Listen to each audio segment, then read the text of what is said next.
അബ്ദുല്ലത്തി കരിമ്പില എന്നൊരു സാധനത്തിന് കേട്ടില്ല. മൂപ്പരെയായിട്ട് ഇവിടെ വെച്ചിട്ട് സുലൈമാൻ സക്കാഫി ഒരു വീട്ടിൽ വെച്ചിട്ട് ഒരു ചെറിയ ഡയലോഗ് നിങ്ങളൊക്കെ അറിഞ്ഞിട്ടുണ്ടാവും കുറച്ചു മുമ്പ്. അപ്പോ അലവി സക്കാഫിന്റെ ചോദ്യം എന്താ ചോദ്യം എന്നറിയോ? ചോദ്യം ഒരു മരിച്ച വീട്ടിൽ ഖുർആൻ വായിക്കലാണോ നല്ലത്, മാതൃഭൂമി, മലയാള മനോരമ, മാധ്യമം പോലെയുള്ള പത്രങ്ങൾ വായിക്കലാണോ നല്ലത്? അപ്പോ വിവരല്ലേലോ. അതുകൊണ്ട് മൂപ്പര മറുപടി എന്താണോ? ഖുർആൻ വായിക്കലാണ് നല്ലത്. അച്ചോദ്യം എന്നോടാണ്, ഞാൻ എന്താ പറയോ മാതൃഭൂമി വായിക്കലാണ് നല്ലത്. ക്ഷമിക്കണേ, ശ്രദ്ധിക്കണം, ശ്രദ്ധിക്കാതെ എഴുന്നേറ്റ് പോരുത്, ബാക്കിയുടെ കേട്ടോ എന്താ പറയുന്നത്. ആ ചോദ്യം എന്നോടാണ്, ഞാൻ പറയും മാതൃഭൂമി പത്രം വായിക്കലാണ് ഇവിടെ നല്ലത്. ആ ചോദ്യം എന്നോടാണ്, ഞാൻ പറയും മാതൃഭൂമി പത്രം വായിക്കലാണ് ഇവിടെ നല്ലത്. എന്താ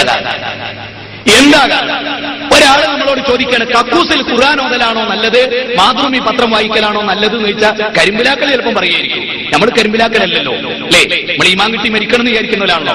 ആ ആളുകൾ മനസ്സിലാക്കുക, നമ്മൾ പറയും ഖുർആൻ വായിക്കല് തെറ്റും, മാതൃഭൂമി വായിക്കല് കുഴപ്പമില്ല.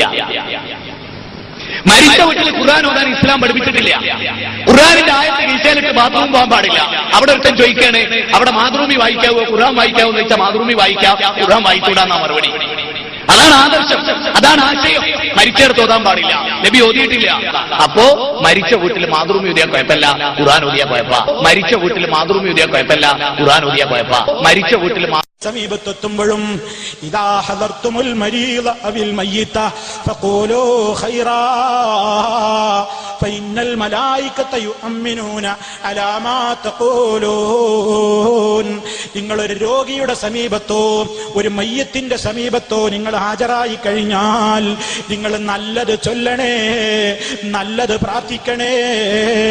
കാരണം നിങ്ങളൊരു രോഗിയുടെ സമീപത്ത് വെച്ചും മയ്യത്തിന്റെ സമീപത്ത് വെച്ചും നിങ്ങൾ നന്മക്ക് വേണ്ടി ദുആ ചെയ്യുമ്പോഴൊക്കെയും ആമീൻ ആമീൻ എന്ന് ചൊല്ലുവാൻ മലക്കുകളുണ്ട്. ഹബീബ് തങ്ങൾ പഠിപ്പിക്കുന്നു.